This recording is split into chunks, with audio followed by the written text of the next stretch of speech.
Hi everyone, welcome back to my channel. If you don't know me, my name is Brittany Wolf. I was diagnosed with Tourette syndrome when I was 7 years old, and this page is all about awareness, advocacy, and education about Tourette syndrome and tic disorders and everything else that comes along with it. Today we're going to be talking about one of those things that comes along with it, talking about one of the co-occurring conditions that a lot of people with Tourette syndrome deal with and live with on a daily basis, and that is OCD.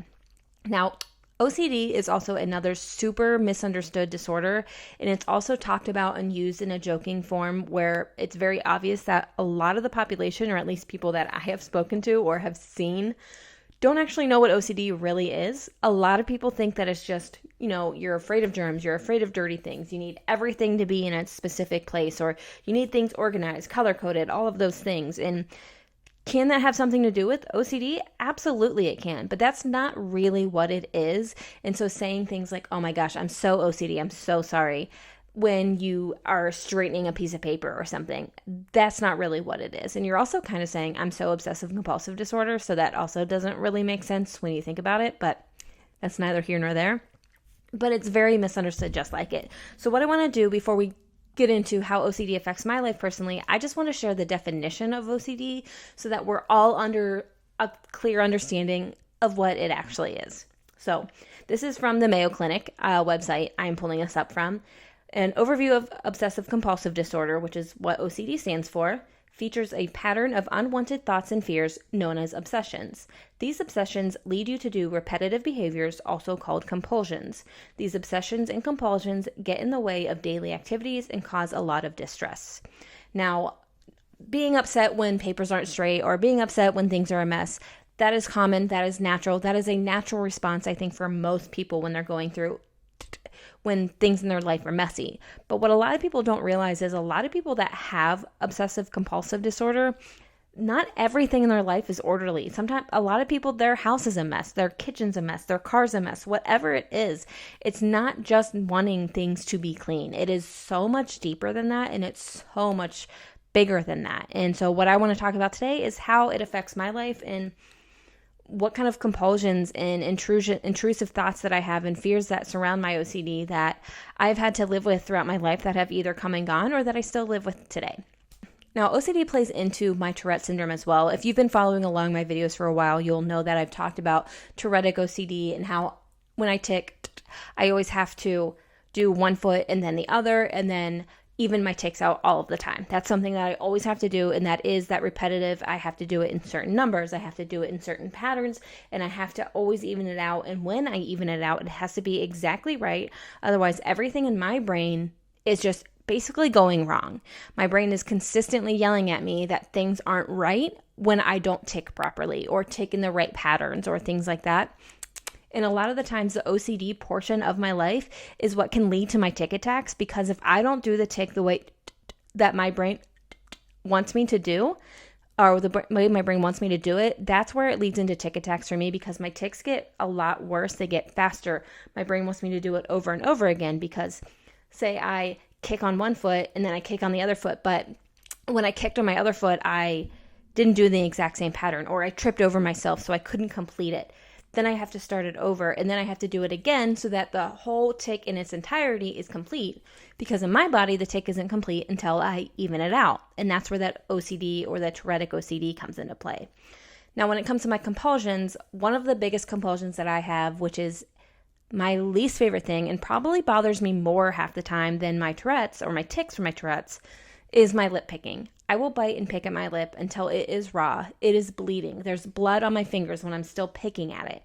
I cannot stop, and it gets worse when my intrusive thoughts happen. It gets worse when my anxiety raises or when I'm super stressed out about something. So very similarly to when my tics get worse, my obsessions and my compulsions get worse. And when I am nervous about something, I'm constantly doing it. I cannot stop because I feel the skin on my lips, and I have to get it because that skin on my lips is nothing. I cannot think about anything else until I get it to, until I get it to go away. That's one of the compulsions that I have, because I compulsively pick.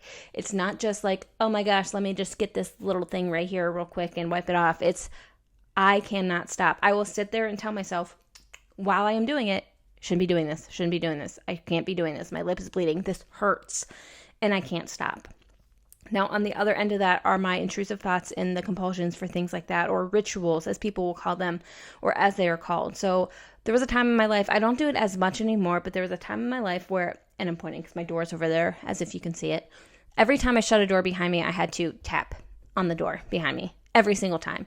It just wasn't correct until I did that. My brain wouldn't let me stop thinking about it until I did it right. I could be stopped there by my door for like 5, 10, 15 minutes sometimes because I had to tap it just right.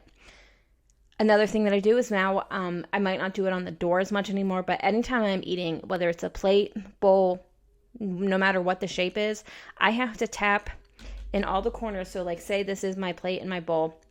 I have to tap in this corner, then I have to do it in this corner, in this corner. Every time that I eat, I have to do it. Otherwise, everything will go wrong. Maybe something terrible will happen to me. Maybe something terrible will happen to a family member because I have to do these things.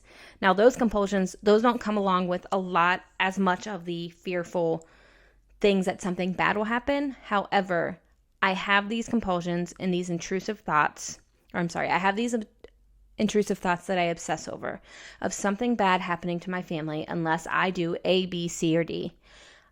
If I don't do one of those things, somebody in my family might not be here anymore.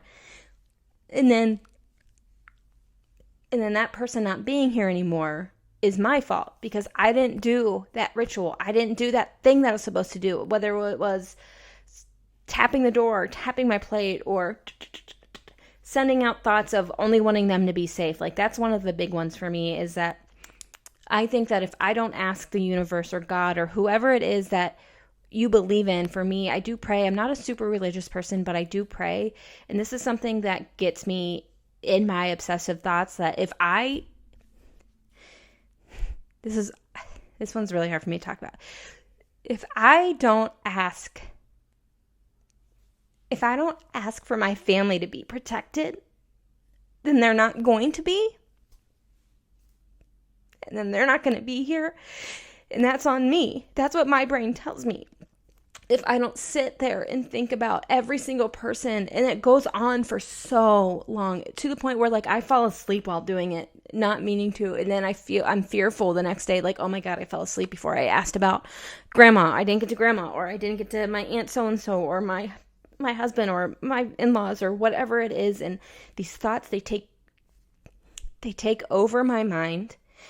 And if I'm not asking for safety for all of them and good things and health and everything else, when they become sick,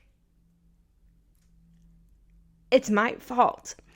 And that's what these intrusive and obsessive thoughts are for me. I'm afraid to even say these things because I'm afraid that putting it out there is also going to make it happen. So this is like real fear and worry that you're seeing in real time. And this is also why I don't talk about this a lot, because in my brain, the more that I put it out there, the more that there's a chance of it happening. And I know that it might sound ridiculous to a lot of people, but it's something that I've dealt with for a very long time. And it's not something that I talk about a lot because I feel like it does seem like I'm not mentally stable when I talk about it, maybe.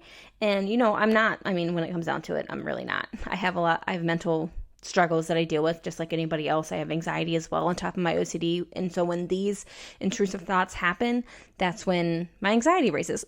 And that's when my tics get worse and everything else. And so I have all these thoughts that if I don't do these things, like ask for my family's safety, ask for them to be okay, ask for them to be healthy, then once again, that's my fault. I know I've repeated myself, but now it's getting in my head again. And it's going to be a little bit harder for me now to not think about this afterwards. So that's where, for me, that's my more intense obsessive and intrusive thoughts. They happen to me every single day. There's not a single day that goes by where I don't have some kind of compulsion or obsessive thought or intrusive thought that is just absolutely awful. You think these terrible things, and then you sit there and wonder about yourself, like, why would I even think about that? Why would I even go there? And it's just really, really hard. And that's where it gets to be difficult when you hear people joking about it, saying like, oh my gosh, my folders aren't the same color as my notebook. And don't get me wrong, my folders and my notebooks were always the same color. But that's not what it truly feels like to live with OCD. That's not the constant companion that comes along in your life, that shadow that follows you everywhere, whether physically where you see the rituals happen or mentally where you're not even understanding that these thoughts are happening. These happen all of the time, and they get worse when I go through a death in the family, because then I start to think that, well, then that already happened, so that means that somebody else that I love is also going to be taken away unless I do these things like I've talked about earlier. And it just can be really difficult, and it can stop you in your tracks. It can put a complete damper on your entire day and just life, and it can be really, really difficult. And it's something that a lot of people with Tourette syndrome live with, and a lot of people without Tourette syndrome live with. And it's just something that is so misunderstood and can be so hard. And at the end of the day, I would say that my obsessive thoughts, my compulsions, my anxiety and intrusive, everything about my OCD, most of the time that bothers me more than my tics. Don't get me wrong, tics suck. I hate them. Most of the time, they are annoying. I don't like not knowing what I'm going to do, feeling that pressure building up in my body all the time. But the OCD, it's really, really hard. And I know that I feel like I rambled a lot, and I know I got like weird there for a minute and nervous, but I hope that it was at least still helpful for somebody to listen to, and that somebody out there can relate to it. And yeah, it's something that I work on, that I will be working on with a therapist again moving forward, and something that I've worked on in the past. And it's just a continuous ongoing battle. It's not always easy to do these things and to fight against them because of what my brain tells me that will happen when I do fight against them. And so, yeah, I hope that was helpful. I hope it wasn't too rambly. And yeah, let me know if you relate and how you help yourself when those intrusive thoughts and those compulsions get to be too much. Next video will be a little more uplifting, I promise.